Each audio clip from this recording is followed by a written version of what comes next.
দেশের রাজনীতিতে নতুন আরেকটি দল আসছে, যার নেতৃত্বে রয়েছেন ইসলামী ছাত্র শিবিরের সাবেক নেতারা। ছাত্র আন্দোলনের সঙ্গে যুক্ত এই নেতারা নতুন দলটি গঠনের মাধ্যমে দেশের রাজনৈতিক দৃশ্যপটে নিজেদের অবস্থান দৃঢ় করতে চান। তাদের এই উদ্যোগের কারণ এবং তারা কি উদ্দেশ্যে কাজ করবে তা নিয়ে নানা প্রশ্ন উঠছে। তবে অনেকে মনে করছেন তারা নিজেদের পরিচয়ে পরিবর্তন আনার চেষ্টা করছে, যা রাজনীতিতে নতুন দৃষ্টিভঙ্গি আনতে পারে। নতুন সংগঠনের উদ্যোগে নেতৃত্ব দিচ্ছেন আলী আহসান জুনায়েদ। তিনি ঢাকা বিশ্ববিদ্যালয় শাখা ছাত্র শিবিরের সাবেক সভাপতি।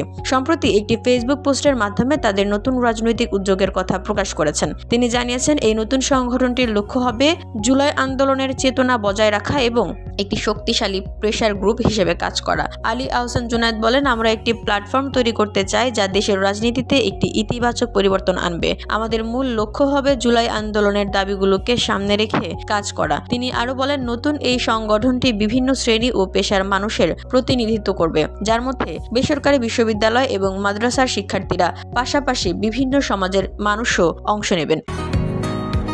বসুন্ধরা, উত্তরা, বনশ্রী, কুড়িল ও বাড্ডা সহ রাজধানীর বিভিন্ন স্থানে অভিজাত ও অত্যাধুনিক মানের ফ্ল্যাট কেনার এক নির্ভরযোগ্য প্রতিষ্ঠান প্লেজেন্ট প্রপার্টিজ লিমিটেড। তাই আপনার স্বপ্নের আবাসনের জন্য আজই যোগাযোগ করুন।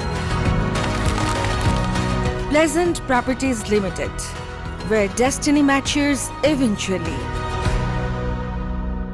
নতুন সংগঠনটি গঠনে ছাত্র শিবিরের সঙ্গে সংশ্লিষ্ট যেসব নেতা নেত্রী যুক্ত হয়েছেন তাদের মধ্যে অনেকেই এনসিপি বা জাতীয় নাগরিক পার্টিতে স্থান পাননি। তাদের মতে, শিবির সংশ্লিষ্টতা থাকার কারণে এনসিপিতে স্থান না পেয়ে তারা নতুন একটি সংগঠন গঠনের সিদ্ধান্ত নিয়েছেন। তবে তাদের এই নতুন উদ্যোগ সম্পর্কে রাজনৈতিক বিশ্লেষকরা বিভিন্ন মতামত দিয়েছেন। জাতীয় নাগরিক পার্টি নতুন প্ল্যাটফর্মটির উদ্যোগকে ইতিবাচক হিসেবে দেখছে। এনসিপির জ্যেষ্ঠ নেতা আরিফুল ইসলাম আদিব বলেছেন, তারা তরুণদের সংগঠিত করার চেষ্টা করছে এবং তরুণদের যে কোনো ধরনের রাজনৈতিক উদ্যোগকে নেতিবাচক দৃষ্টিতে দেখার কোনো কারণ নেই। এনসিপি মনে করে এই নতুন সংগঠনটি দেশের রাজনীতিতে একটি ইতিবাচক প্রভাব ফেলতে পারে, তবে এটি এনসিপির বিকল্প হতে পারবে না। এছাড়া এনসিপির মুখ্য সমন্বয়কারী আব্দুল হান্নান মাসুদ বলেন, এই নতুন প্ল্যাটফর্ম একটি ভালো উদ্যোগ, কিন্তু তাদের রাজনৈতিক ধারা আলাদা। তিনি আরো জানান, এনসিপির মতো সংগঠনগুলোর জন্য এটি কোনো সরাসরি প্রতিদ্বন্দ্বিতা হবে না। রাজনৈতিক বিশ্লেষকরা নতুন সংগঠনটির মাধ্যমে ইসলামী রাজনৈতিক আদর্শের পুনরুত্থান হতে পারে বলে মনে করছেন।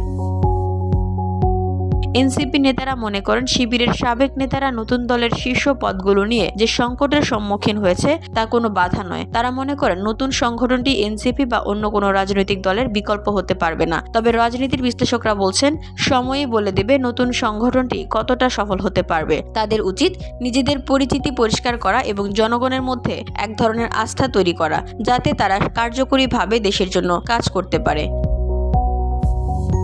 VOD Bangla news desk.